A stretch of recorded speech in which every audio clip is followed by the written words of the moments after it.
By the end of this year, there will be nearly 1 billion people on this planet that actively use social networking sites. The one thing that all of them have in common is that they're going to die. Now, while that might be a somewhat morbid thought, I think it has some really profound implications that are worth exploring.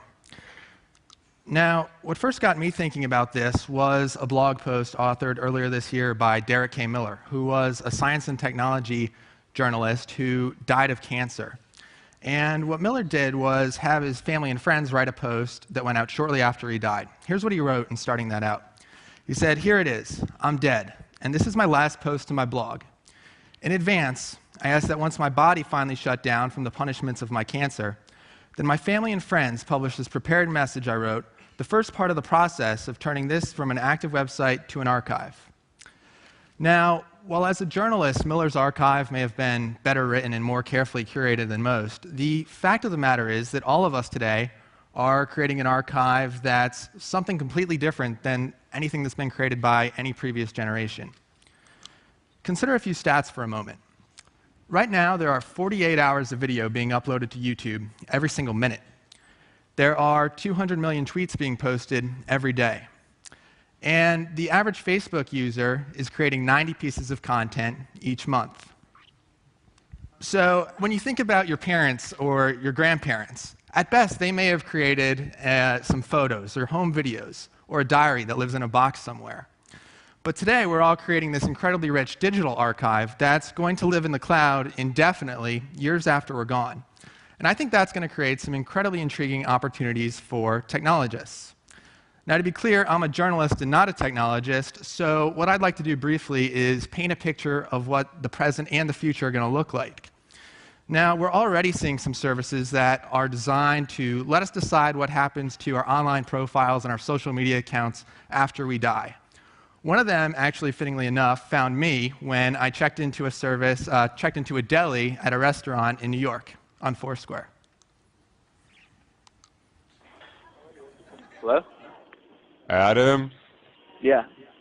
death can catch you anywhere, anytime, even at the organic. Who is this? Go to ifidie.net before it's too late. Okay. Kind of creepy, right? So what that service does, quite simply, is let you create a message or a video that can be posted to Facebook after you die. Another service right now is called 1000 Memories, and what this lets you do is create an online tribute to your loved ones, complete with photos and videos and stories that they can post after you die. But what I think comes next is far more interesting. Now, a lot of you are probably familiar with Deb Roy, who back in March demonstrated how he was able to analyze more than 90,000 hours of home video. I think as machines' ability to understand human language and process vast amounts of data continues to improve, it's going to become possible to analyze an entire life's worth of content. The tweets, the photos, the videos, the blog posts that we're producing in such massive numbers.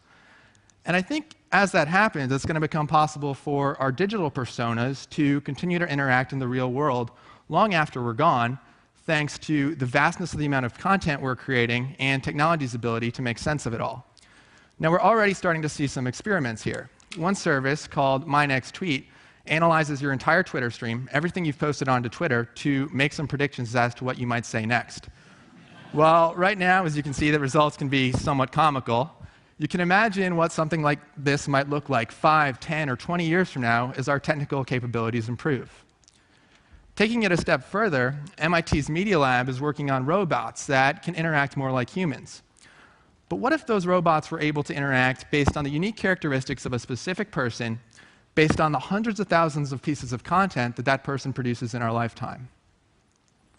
Finally, think back to this famous scene from election night 2008 back in the United States, where CNN beamed a live hologram of hip-hop artist will.i.am into their studio for an interview with Anderson Cooper. What if we were able to use that same type of technology to beam a representation of our loved ones into our living rooms, interacting in a very lifelike way based on all the content they created while they were alive? I think that's going to become completely possible as the amount of data we're producing and technology's ability to understand it both expand exponentially. Now, in closing, I think what we all need to be thinking about is if we want that to become our reality. And if so, what it means for our definition of life and everything that comes after it. Thank you very much.